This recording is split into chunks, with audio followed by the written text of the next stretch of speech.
Hello and welcome to the Squeaky Bum Time Podcast. We are live on Tuesday, December 28th. In this episode, we'll recap Boxing Day goal bonanza at the Etihad. A real top four race in London, in North London, is brewing. And the Ralf Revolution hits a speed bump. But first, Mike, Merry Christmas. What'd you get for Christmas? You Anything too, good? buddy. You too.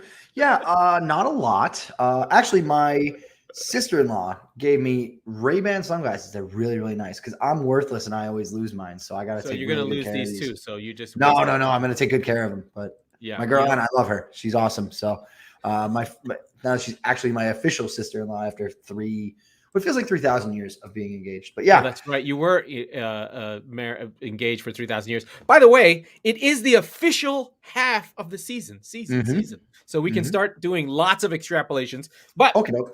I'm going to run through Boxing Day scores and what happened today. So we're straddling 19 and 20. England has vacations. People are crazy. I don't know what they're doing. But first, let's start on Boxing Day. Southampton 3, West Ham 2. The Hammer's in trouble. A little bit of worry there. Tottenham 3, Crystal Palace 0. Fantastic result. Wilfred Zaha is a moron and blew everything for his team. Arsenal smash Norwich, who lose even worse today. Arsenal flying high. Chelsea defeat Aston Villa. They get more penalties. Lukaku comes on. Are they back? Are they not back? I don't know what it means. Who cares?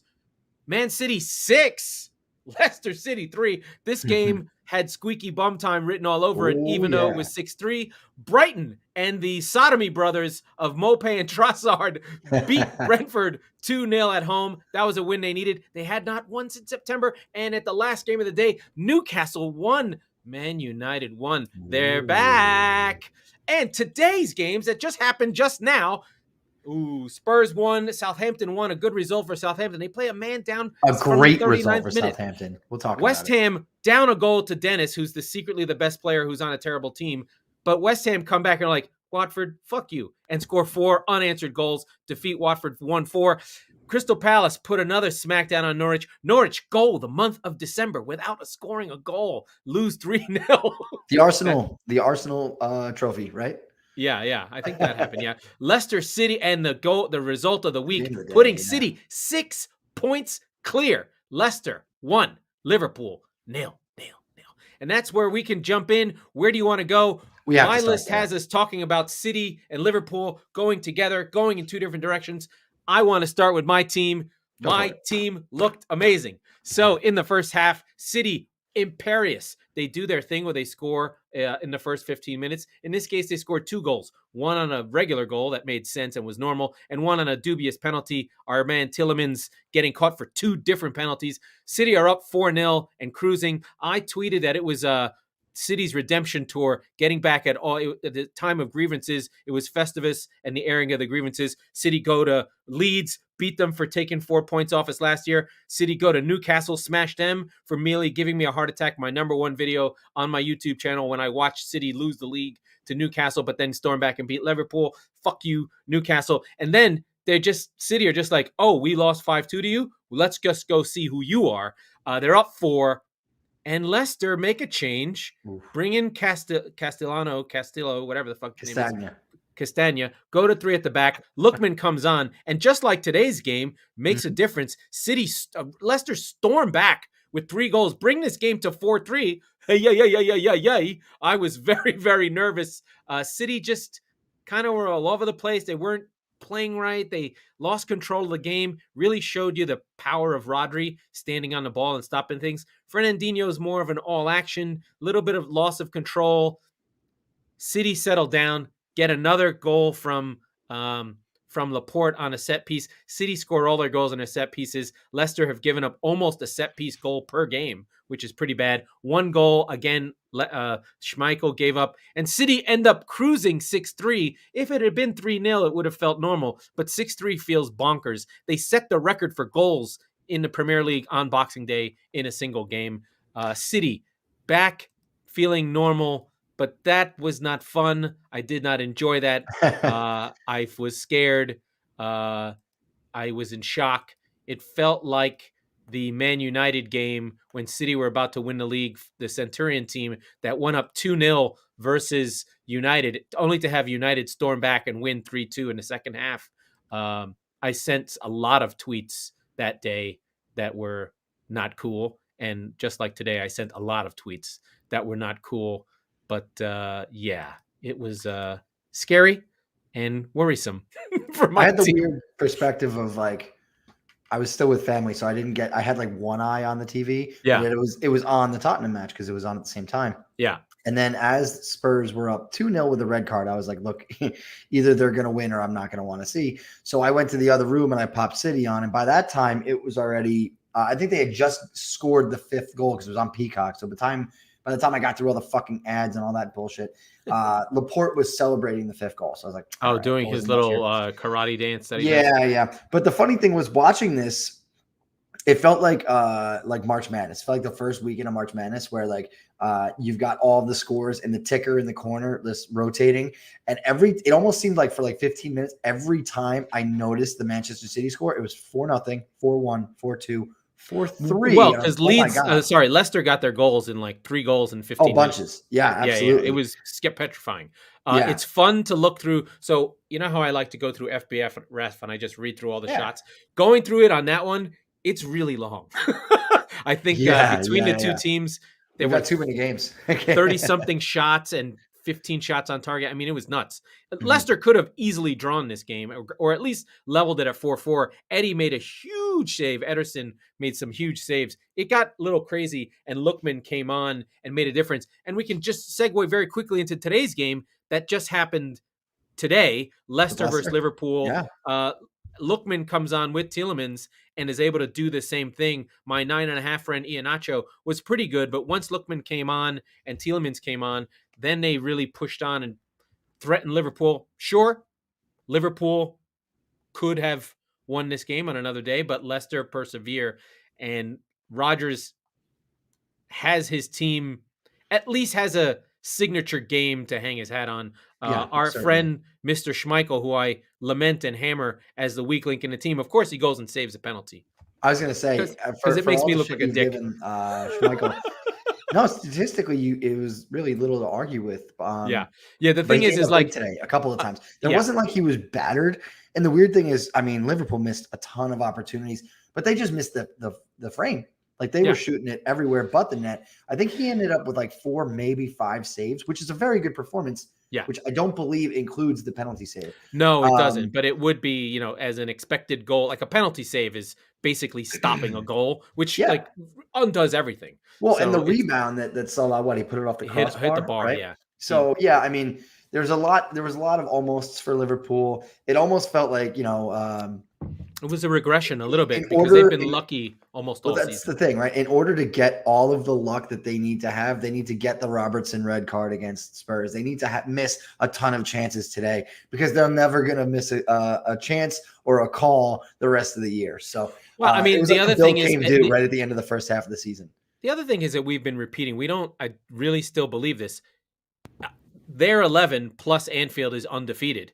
On the road, there's no Anfield. So it does change their ability to come back. It's on the road that they're going to drop points. And they usually don't lose. They usually draw. But on the road, they don't have that extra verve, that extra attack, that extra Liverpoolness that Anfield gives them that frankly no other team really in the Premier League has at their quality. Like I think Leeds has that, but not Leeds aren't at their quality. Yeah, but at the same time, like they deserve at least a share of the points today, right? Oh, for sure. And so whereas the last time we were talking about, them having a tough game on the road, I'm a little biased, but I was like, they got battered by Spurs. Red card is they really did. They should have lost the Spurs. And they didn't get battered today. In fact, if argue, I don't have the expected goals in front of me, but if I were to look, and it's a little polluted, A, because of the penalty, B, because like the penalty chance that it created, like we said, the rebound, but even still, right? Like I said, they were all over them. And it was a really gutsy effort from Leicester to be able to find their way through that, and mark it up. And even, I think it was like balls bouncing around in the box in the last 5-10 minutes. And it was like in the box and intense. You just felt like in other games, they draw a penalty. I think They did. no, but I'm saying like I think the penalty that was drawn and then had saved by Schmeichel kind of reminded the team we got lucky. Let's not dive in. Like it almost seemed as though defensively Leicester sort of was like, okay, we're going to play here. Let's not do what we normally do and try and get this together. But it was a fun game. I cheered. Now, listen, the shots on target are out of control in Liverpool's favor, 21-6. You know, Leicester only had one shot on target, but they did break in, and Vardy had some chances and didn't get the shot off. So Liverpool are now 6 points behind City, level on games. The top 5 are all on 19, all at the half. City on 47, which extrapolates to 94, which is about what I said it would be. Liverpool are on 82, on 41, tied with Chelsea. They actually have the exact same record, which is surprising because you just think, just gives you a sense of how good Chelsea had been. That Liverpool, who we assume are, champions elect. And then you have Arsenal on 35, West Ham on 31, all on 19 games. Now, Spurs and United are both on 17 matches played, but that's one of your game in hands, and you both drew. So that's drop points that, Arsenal right now are in really good shape with a nice 4-point cushion for the top. Yeah, I mean, you look at Spurs today, and the argument that Arsenal fans will have, and it's hard to refute, is I'd rather have points in the bank than games in hand, and they do. That's what Mo Hater Mo said from AFTV. Listen, I hate the fuck, but it's a good argument. And going back to Leicester for a second, I mean, by the way, they'll finish the festive period on New Year's Day with Norwich. That's a game you should win. Then all that means is you beat Leicester. You had to play Liverpool twice in a week, and you got smoked by City in the meantime. But you showed some life, right? I think they won today's game by coming alive against City, right? So listen, they've scored goals. They've scored 4 against Leicester, aside from 3 against Liverpool. Granted, it was not exact. It was Liverpool in name only. But they've been scoring goals in bunches. They haven't gotten shut out since November 20th against Chelsea. So for all the shit we've been giving Leicester, it's the games where they drew against Southampton. They lost to Villa. They drew against Leeds. Those are the points where they're knocked down from that, what seems to be perpetual Europe contention spot to the middle of the table. But, man, what a big 3 points today, because without that, even with the draw, you knock down all the way to 11th. You're behind Brighton on goal difference. So, that's and with a loss, you're right on par with Villa. So let's pair your and they're on their way up, I think. Let's pair your two teams' games that you've just played. You had Tottenham versus Palace, nice, easy, relative win, a nice sort of Conte narrative. We're on it. We're moving forward. Whatever. I mean, you won it. I mean, it was no. But I would say it was a good performance, and I'm gonna find which game specifically we won 3. I think it was against Norwich. It was 3-0, and it was still nervy. Whereas it was 3-0 against Palace. Granted, they didn't have they had the red card, so it was a laugher for a little while in the second half. But it was end to end. It was there's one team on the pitch today, and to do that against the Palace team, that is no joke. Conor Gallagher, something happened to him in that game, and they would have said if it was COVID related, but he wasn't in the side today, and we'll talk about their performance in a second. He was. Today he wasn't. He wasn't even in on the bench though, which was interesting. Maybe he got hurt because he got pulled out of this game. Right, and so you had Crystal Palace didn't have Vieira, but they had all their swinging dicks otherwise, and that was a really good performance from Spurs, I thought. And you had players running around everywhere. Lucas Moura is at it again. Lucas towering over a guy who's got basically a foot bigger than him. Great goal. Great goal. Just finish was clinical. All force in that goal. Yeah. And then you go to today, and it's just, look, what I'll say is this about the VAR decision. I was furious about it before. I still am. But listen, I can't sit here and make fun of Liverpool fans for bitching about VAR and come on and bitch about it when my team gets fucked, because they did. Yeah. But that's aside. You had 10 men for Southampton for 45, I think, minutes at least. Maybe 50 39. Minutes. Yeah. You need to beat them. I'm sorry. First of all, you were losing that first half. Like, they were much better than you. Yes, I would agree. And that was the interesting thing about them. They got their goal, which James Ward-Prowse take up the house. Goal, fantastic. What are you gonna do? You know what? That you got punched, but Southampton kept coming, and I thought that was very noble of them. They're really good. They are the Jekyll and Hyde team of the league. They can beat you. They can draw against good teams. They have a draw against City. They beat United. They have a draw against you. I think they have a draw against Liverpool. And Leicester. So I mean, but they've also got blown out. Like Arsenal annihilated them. Like they didn't even show up. So I don't know what to do with them. Both of them just move back and forth. So this is the third game in a row yes, we will. I promise, BJ. This is the third game in a row that we had a Spurs opponent take a red card at some point during the game. We had Liverpool, Palace. Third opponent in the league. Liverpool, Palace, and now Southampton. And I was thinking about it watching the game today. You'd like to have had more points from that. Honestly. Yeah, no, of course, from the Spurs perspective, sure. But thinking about the league in general, the way that they're sort of refereeing it, we've talked about it on the show a lot. There's almost as if the players haven't adapted to the new way that the referees are calling the game now. They're letting more go early on. They're telling, attacking players, get up, stop it. There was incidental contact or whatever. They're not quick as quick with the standard fouls, if you will. And as a result of that, I think the temperature of these games goes up a little bit faster than we probably anticipated. And what happens there is you get not just silly yellow cards, but a number of silly yellow cards, right? And we saw it with Zaha the other day. We saw everything going, popping off in the Liverpool and Spurs game. And Mohamed Salisu, who I thought was pretty good. He's really good. The first 30 minutes of the game, takes 2 dumb yellow cards. Hasenhüttl gets one in between. And on the 39th minute, he's gone. So granted, the penalty was absolutely a yellow card. That's not necessarily the point. But that game had sort of been kicking off. And I've seen a lot of games this year where the fervor of the game, if you will, is kind of getting more aggressive than years past, at least on a more consistent basis. I think it makes for more watchable entertainment. I don't know. What do you think? I think it does. And I think the big thing is that I think the other piece is the difficulty in playing this many games, the difficulty in COVID. There's an edge to the Christmas period. There almost always is. There almost always has been. And it makes for kooky games. Sure. You'll get wild games where guys are tired, where guys are up and down, and they get chippy. It's just another thing that happens.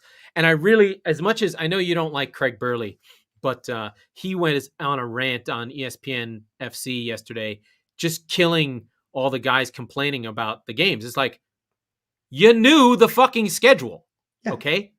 It's been the schedule forever. It's England's way they play. This is simply the culture of English football.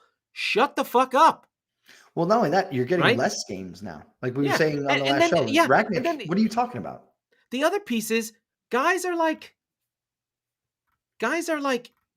have COVID games off and still complain about it. Like, dude, Liverpool, I haven't watched the Klopp post press conference, but if he complains about the play, you had Boxing Day off. Yeah. Shut up.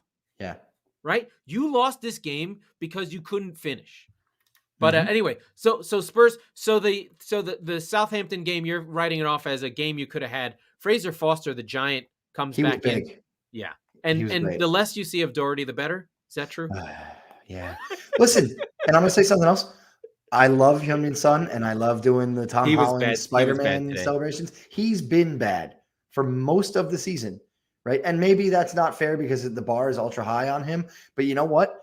If that was Harry Kane in that performance today, it'd be front page news. It'd be front fucking page news about how England's captain can't do it or whatever. By the way, the penalty he scored today was unstoppable. Oh, really good, really good penalty. Yeah, so Kane was actually at it, and he made a great run, and he got fucked by VAR, but that happens, And it was super duper close. I mean, it's annoying and it happens. Yeah. That's what I mean.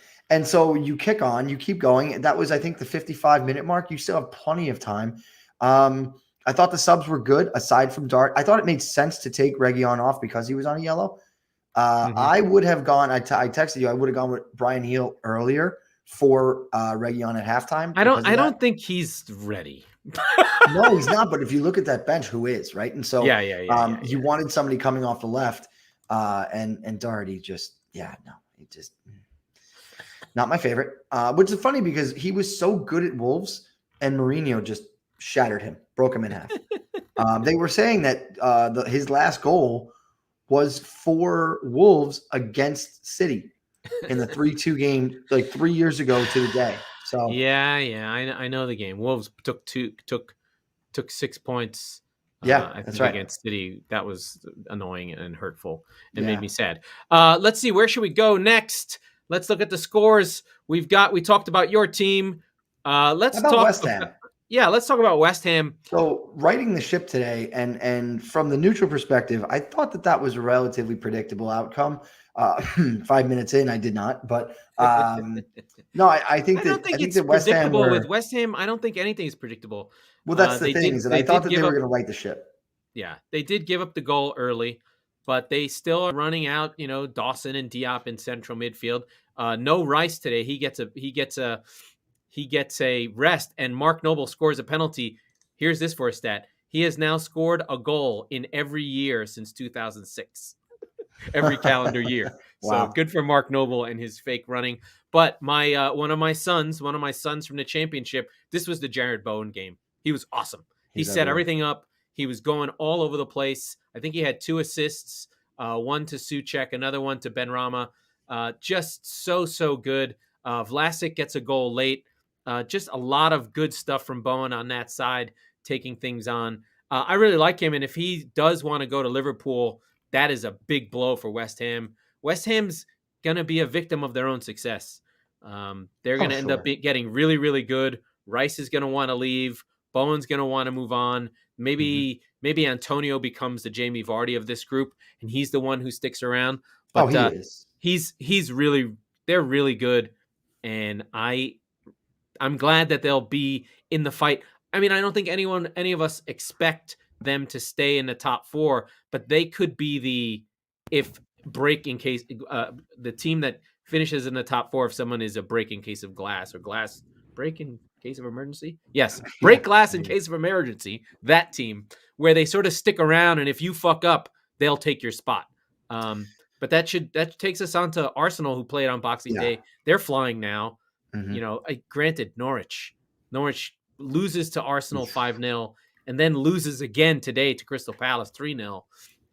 But the youth is being served by Arsenal. Saka with 2 goals, Lacazette with the penalty, Smith Rowe coming on late. But this game is really about Odegaard, who we've talked about a lot. He's really pulling the strings in the center of midfield of the attacking 4. Just is calm, sees the passes. He's basically could be Ozil with work rate. He's that level. I mean, listen, Ozil had 20 assist season, so I'm not going to say he's Ozil yet, but he has that quality, that ability to see what's happening, the smarts in the middle. Maybe he has a David Silva quality to him, a kind of hardworking ball mover, second assist, hockey assist type guy that stitches everything together. Listen, as much as we don't want to give credit to Arsenal because you're a Spurs fan, they're good. They're beating who they're supposed to. They have a style. The question will be, and I should probably look at how do they perform against City? How do they perform on January 1st, right? And so I mean, Arsenal are firmly in the top 4 conversation. I don't like it, but it's undeniable now. It's real. But we're going to learn a lot about them, and I think that that's actually a good time to get City.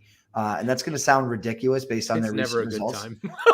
Well, no, I think that now is a good time because you don't play in this midweek match day, if you will. You played on Boxing Day. You had a laugher, so you got to kind of take your foot off the gas a little early there. Sure. And Brentford, Man City go to Brentford. Tough game, right? And then they come home and go. Maybe they won't. Maybe they stay in London. They stay in London the whole time. Yeah. Okay. So then fine.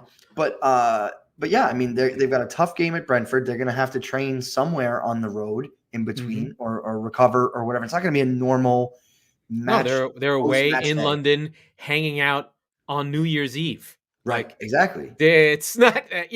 That's what I'm saying. Pep And made they got that the early statement. game. Yeah, and Pep made that statement, right, about Foden and Grealish hanging out and coming in to practice not at top form.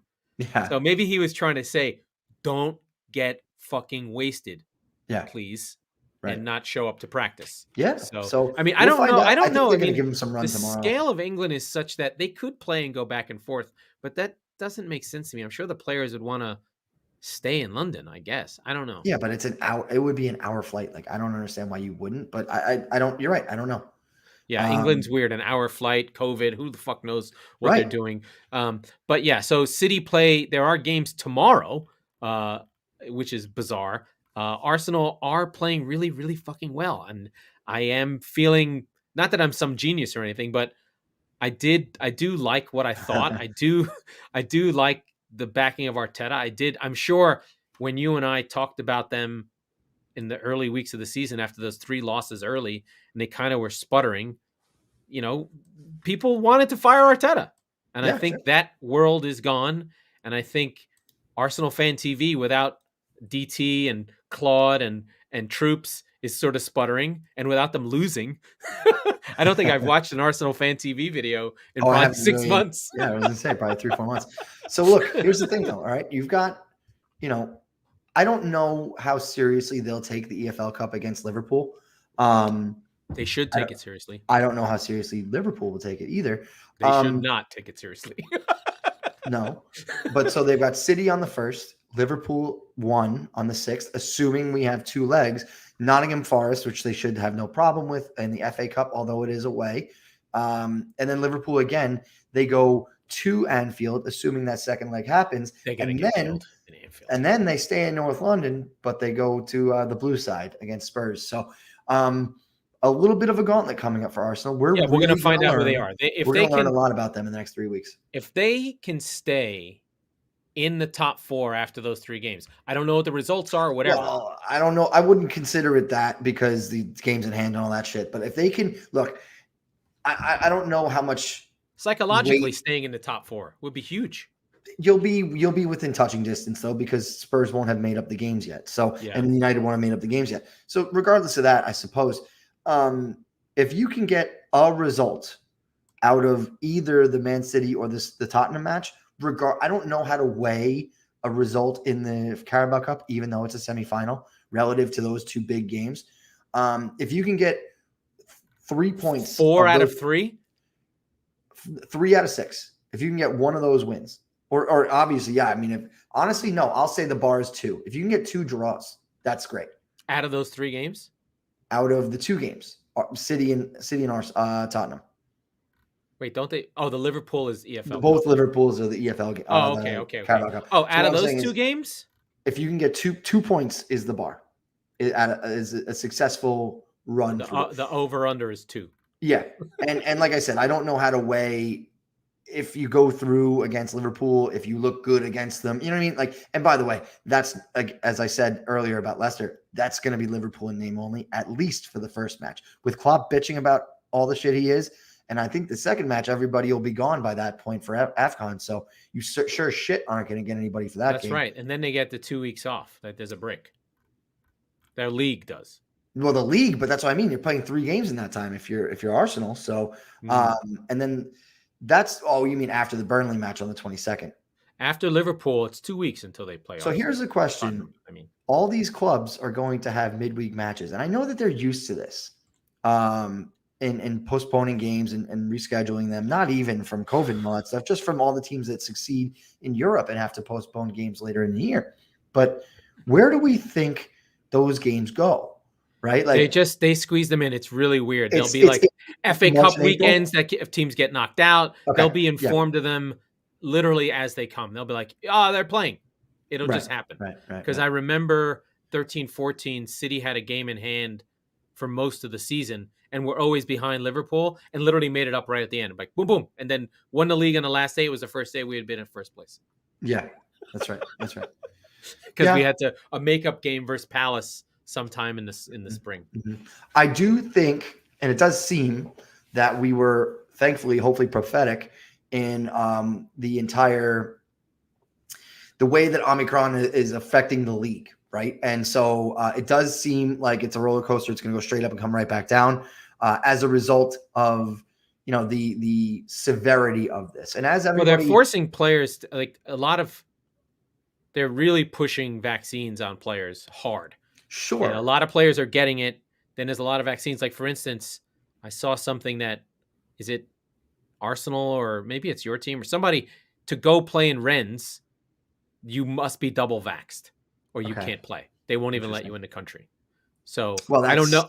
I don't know how many players from Spurs are double vaxxed, but there'll be a subsection of the squad that will be, I guess. Oh, sure. Well, I'm not even worried so much about that part of it. What I'm saying is, as everybody's seen these charts that go right up, and it does seem that the hospitalizations and all that stuff is not following suit, which is, of course, what you hope for and what you want. Yeah.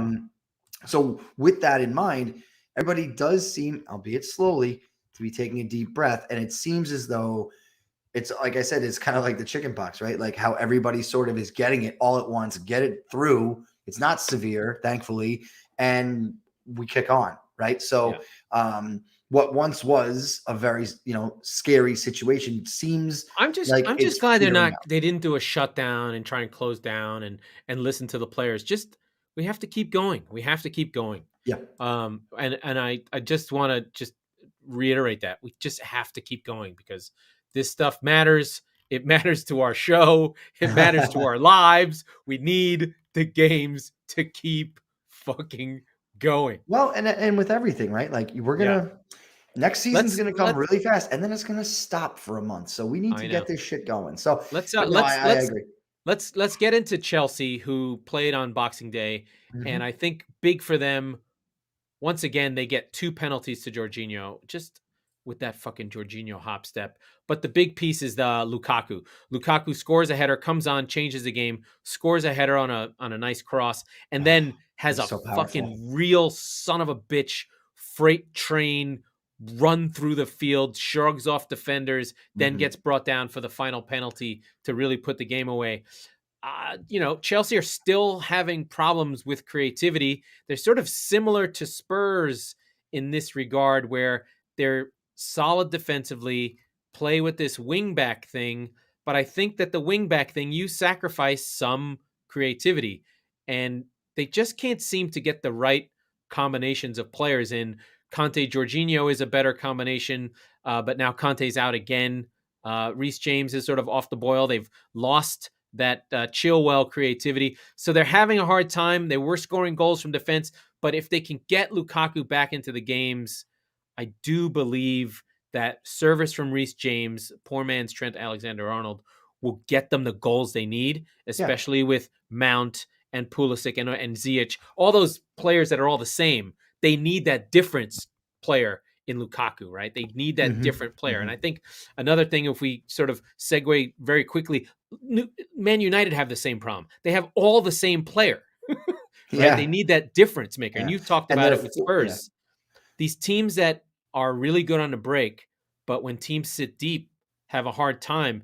When you have teams sitting in deep, you need a lot of different types of players because you need to try different shit because the teams will figure out what you can do. You need to do different shit all the time. You're like, we need to cross sometimes. Sometimes we need to try and go in behind. Sometimes we need to go out wide. Sometimes we need to try and play through the middle. Exactly. You need to mix it up. And if you don't have the players to mix it up, you won't break teams down. And Villa, I think we're kind of their own downfall, giving away penalties annoyingly. I get why teams get called penalties. I get it's the history of football. I get it. I understand it. I really hate penalties. And Chelsea have been living very, very well with them this year. It's almost as if they're the new Man United, right? And Jorginho is the new Bruno. Well, he leads the team in scoring again from penalties. Yeah, right, exactly. Got 9 last season. But you're a function of it's your team, right? Like they have players who can draw penalties, right? They have super skillful, shifty, without question. And you're in the areas. Wingers. It's not like you're being fouled 20 yards from goal. You're being fouled in definitive scoring opportunities. I'm excited for the Chelsea-Brighton game tomorrow. And to go back to that Lukaku run from Boxing Day, it was as if it was like a war movie where he's the main villain and a bunch of no-name characters are trying to kill him, and he's like the super boss, and he's just dispatching them on a horse as he's flying by them. Awesome. You know, it was sick. Yeah, it was great. My mom was here and doesn't know anything about football. She just immediately captured. She was like, "Who the fuck's that guy?" Right? Right? It just immediately stood out. He has presence. You see him. He's big. He's black. He's strong. He looks different from the rest of these little tiny European guys that you think of not eating after World War II because there's a famine, right? They all look real skinny and sick, especially Werner and fucking Havertz. They look like they emaciated, like they just got out of some place that they didn't want to be, that someone put them in, you know what I mean? So Lukaku does not look like that. He looks healthy. No, he looks well fed. Yeah, and a machine. He might be a guard at one of those places that you get put that you don't want to be at in this otherworldly place. But don't talk about that because we're live. But no, I'm excited to see the Brighton game tomorrow. Listen, wait a minute. I didn't even realize. Did you get to see the Trossard goal that he? I did. My team. I did. So we're big on Brighton, and here's the thing. Granted, it will be with a game in hand, but if they go past Brighton tomorrow, they will be 3 points clear of Liverpool and only 3 points off of City.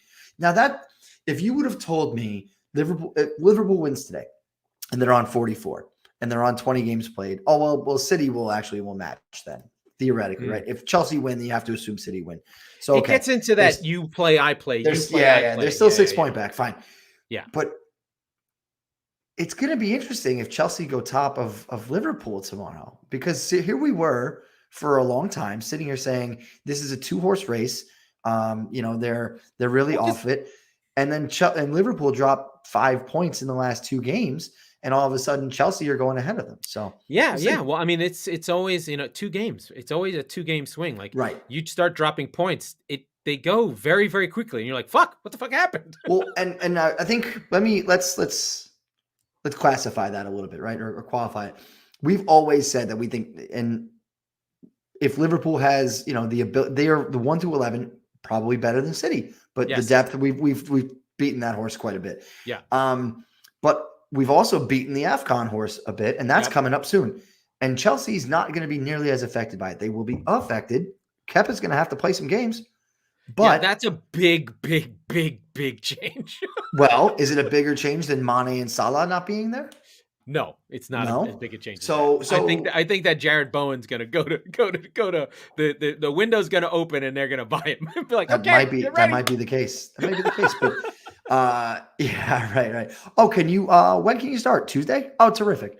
Yeah, exactly. Yeah, but I think if Chelsea go ahead of Liverpool going into the new year with AFCON coming up, there's a lot of Liverpool. There's a lot to play. I mean, listen, there's a lot to play for. I mean, I don't think it's a foregone conclusion that City wins this league. I mean, it feels that way because of the gear that City has kicked on into, scoring 23 goals in the month of December, making up all the ground.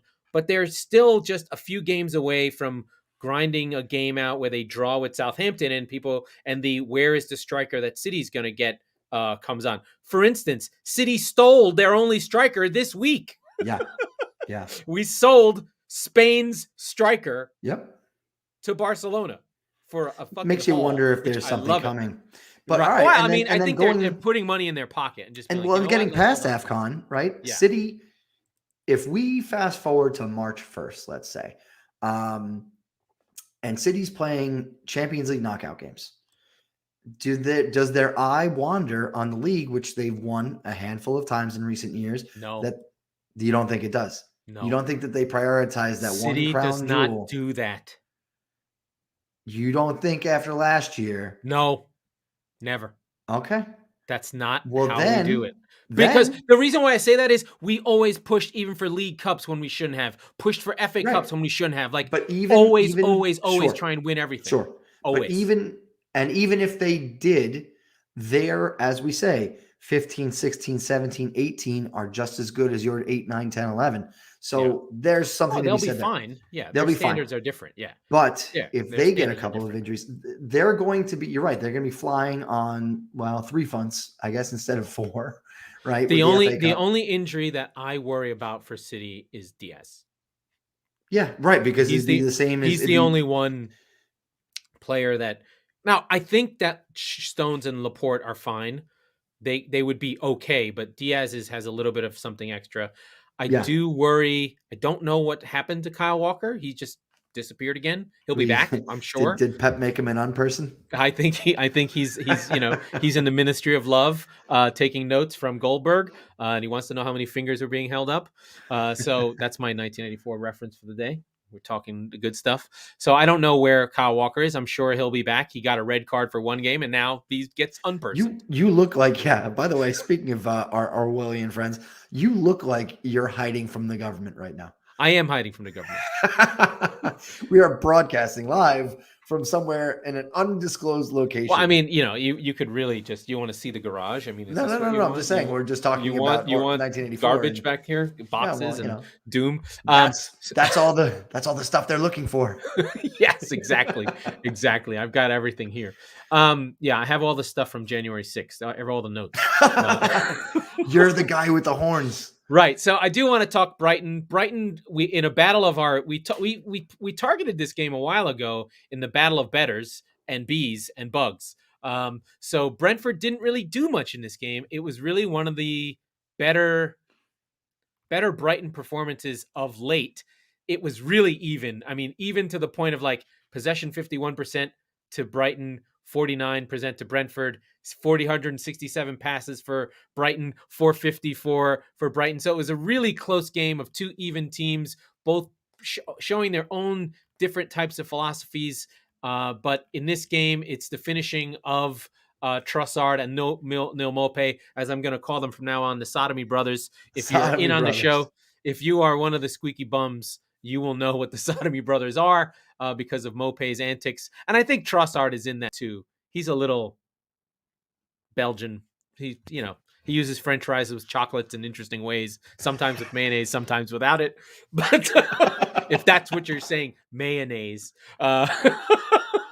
So he scores an amazing chip on an amazing pass. No Basuma in this game. I don't know if he's got court cases or just is missing, or I don't know what he's up house to. Arrest. He hasn't been around, but Mbuemo. No, not Mbuemo. There's a different guy. Oh, Mwepu. That's the one. Yes. The Zambian. He puts Trossard through on, and then the flip is amazing. This is one of those cases where Brentford's bad goalkeeper makes a bad play, and we know that their goalkeeper's been out all year. That's on him. He shouldn't have been nowhere near that ball, but Trossard finishes well. And then Maupay scores another one on the break. That's just, the narrative for Brighton is if they are finishing, they are winning. Mm-hmm. Because they play so well. We had a Danny Welbeck sighting, which made me nervous. I'm like, what is it about Welbs that makes him so cool? Is it just that he's hard work? He must be like super duper professional, shows up, comes to work, gets injured, works hard in recovery, comes back and gets injured. He's not good. Going back to the Arsenal days, there was so much made about him, but like you said, you never heard anything from him. He's just cool as a cucumber going about his business. And it's not to say that he's the best player in the league, but you're like, that guy's been around for like fucking 15 years. Yeah, he was on cool. United. He was part of the United group that was, exactly. the last Ferguson team. The Ferguson kids, essentially, right? The last ones. Him and Cleverley and Smalling and Phil Jones. Right. But yeah, no, it's that group. It's one of those where it's just like he's bounced around, but he's always been. If he's available, if he's healthy, he plays, which is weird, and he still can't shoot, which is awesome for him. But like we said, Brighton play Chelsea, so that should be good. Brighton are fine. I mean, if we go into the table and look at the standings, we do have one last thing just to cover. Newcastle playing United. That was poor from United. But the big thing in that game, the takeaway isn't United playing the way they had played under Ole, because it's still the same players. The big thing for me is Newcastle showed life. Like, they fought. They had this game won. And if it weren't for a couple of bad finishes here or there, they would have beat United. No problem. Hit the post twice. De Gea is the number one goalkeeper in the league in expected goals saved. So he's on +6. 6 goals saved is a fuck ton, which says that United are actually lucky. They should be worse than they are, which is shocking considering what players are there. And I think they're still suffering from the same problems of that. They have a lot of the same players. And what's worse, United have a lot of the same players who all think that they're the best player on the team. They need more water carriers or guys who run and will fight. I did see Ronaldo running back, but the system that they're playing with this 2-2-2-2 thing, it doesn't appear to be working. It doesn't seem like Ralf Rangnick has got them humming yet. I mean, when you juxtapose it to Conte, sure, Conte's had 8 games, but within a game or two, you could tell it was like, oh, something changed. The attitude of United has not changed. We talked about how light their schedule is, and it's still unbelievably light. So they have Burnley, Wolves, Villa again, West Ham, Burnley, Southampton, Leeds. They should be able to make hay. They don't really play another good team until fucking March. Yeah, these are the points where you're like, come on.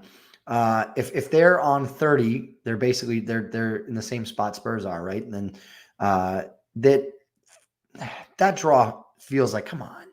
You cannot lose to you cannot draw to Newcastle. I don't care. They have one win. Going back to well, our friend Mo, right? Like points in the bank rather than games in hand.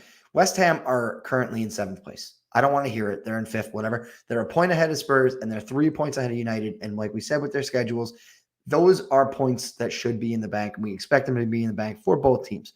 West Ham are, despite the fact they won today, 7th place. But United, they're going to struggle to catch Arsenal, which sounds so fucking ridiculous if they don't pick up the points that you need to pick up, because that's what Arsenal does, right? United are literally their Jekyll and Hyde, right? Because you've got Arsenal who do their business until it's time to really pay the bills, and then they run out of fucking money. And United are the opposite. They're penny smart and dollar stupid, right? So yeah, you're actually right. They're the opposite of each other. Arsenal have a way to play, a philosophy of playing that will beat most of the less quality teams. And United have all the quality and don't have a way to play, which means when they play big teams and they can sit back and don't have to take on the opposition, they have a better chance when they can play on the break. Yeah. Now, granted, they got blown out by Liverpool and City and all that stuff. That's going to happen. I'm not saying that they're undefeated against the Big Six, but no, absolutely. Like they're a giant killer, and they struggle. That they're the elephant that's afraid of the mouse. Here's the thing, right? This is the crazy number, right? Arsenal on 19 games have 32 goals. Man United on 17. They've only scored 27 goals. Yeah. And Spurs are, well, it's Nuno related. I get it. But Spurs, right? But they've at least come back. They were bottom 3 10 games in. Yeah. And the stat you said the other day when they went from literally worst to first as far as distance covered, that's a big deal, right? Yeah. But let me talk about Newcastle for a second, because they're in trouble. I like this is really going to be put up or shut up time for them, because I just had their schedule. They got 2 games that they can win. They need to win. Yeah, but look, that's a great point for them. Okay, fantastic, huge. Because you're now 1 win away from safety as it stands currently, of course. But you've got Southampton, Southampton and Watford and Leeds are your next 3 Premier League matches. Okay, which means those are all winnable games for you. You need to win one of those games. If you can, we're talking. 4 points. 4 points would be good. If you drop all 3 of those games, you're fucked. Including 1 to Watford, including 1 to Leeds, 2 teams that you were trying to basically replace yourself in the relegation zone with, you're in a deep, deep hole now. They have a major problem, and we don't know the status of them. Wilson and St. Maximin went out of that game. Yes, they did. And that effectively leaves them with nobody. By the way, I want to give you the most damning stat that I can for West Ham. First of all, they are out of. Oh wait, what did I do? I had a stat for you. Okay. Out of the Big 5 leagues, out of 98 teams, they are the worst team in expected goal difference. Wow. West Ham at are minus 0.95 in the Big Five. Yes, in the Big Five. Out of 98 teams, they are the worst. Norwich are 94th. Your beloved Salernitana sitting at 95th. Then we have Spezia. Who don't have an owner still. We're gonna wait. We're gonna wait. We're gonna see how this thing happens. So the deadline is December 31st. I'm waiting with bated breath to see if my beloved Salernitana gets relegated halfway through the season. Yeah. So Newcastle are the worst team in the division. In the big, they are actually not. Wait, you said West Ham. No, that doesn't make any sense. I meant Newcastle. Okay, no, that makes sense. Okay. Yes. Sorry. Yeah, and yeah, so like you said, if they take the only two players with attacking prowess or finishing out of that lineup, holy shit, now they're really, really bad. Yeah, they are in trouble.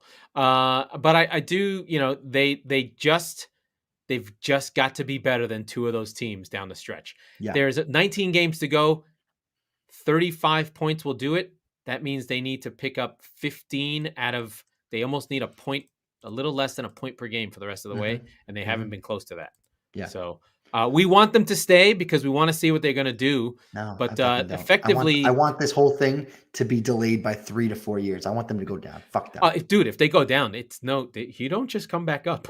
You think they wouldn't just sell the team, right? Like you don't think they just take their losses and walk away, do you? You never know. You never know. Yeah. Things get weird in the championship very quickly. Yeah. And you can ask Derby County, who have are you ready for it? Go for it. 21-point deduction.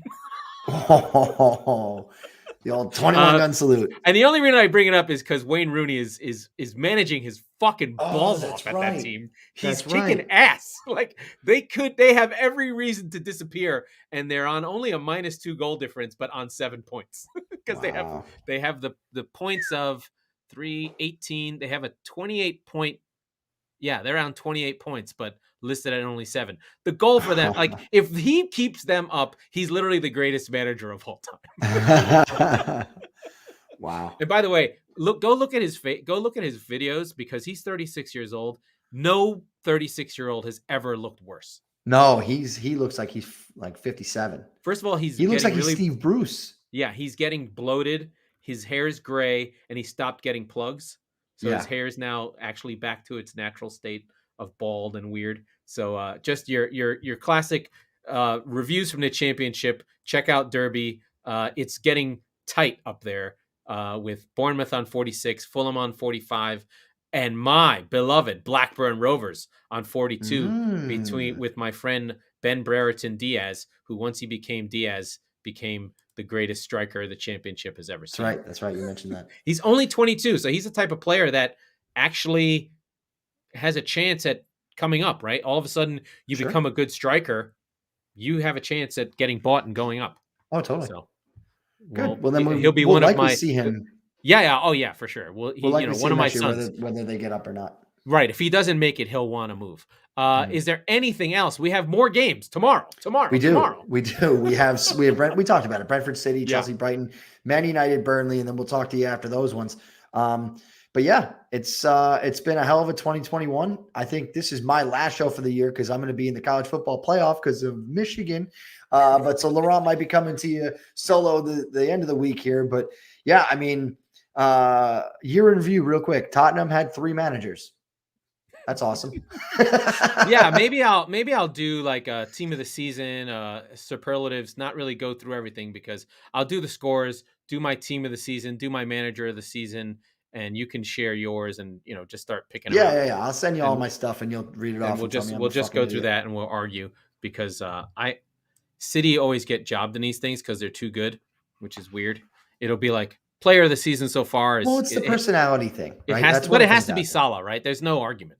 Yeah. Despite today, it has to be Mo Salah. Let's see. Player of the season. You know what?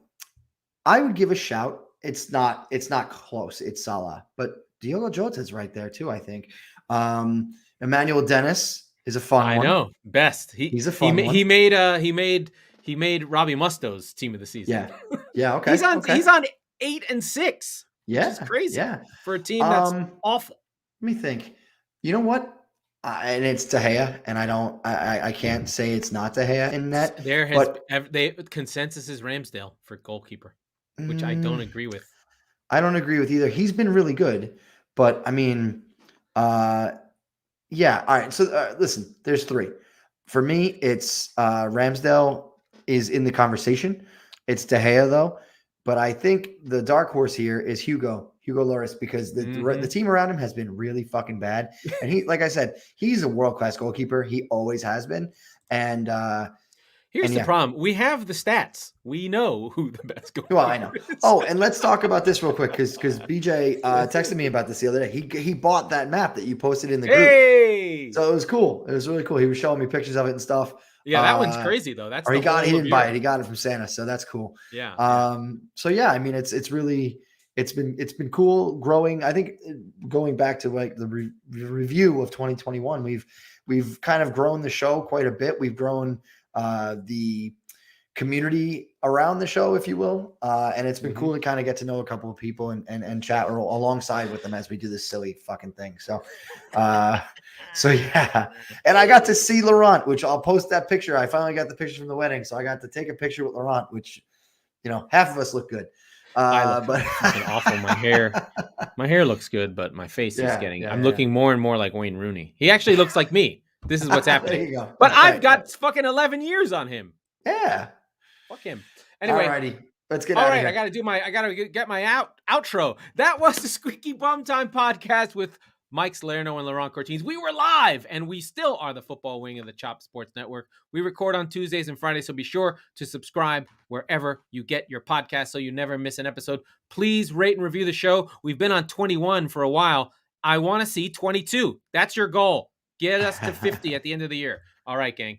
That is that, and that is the end.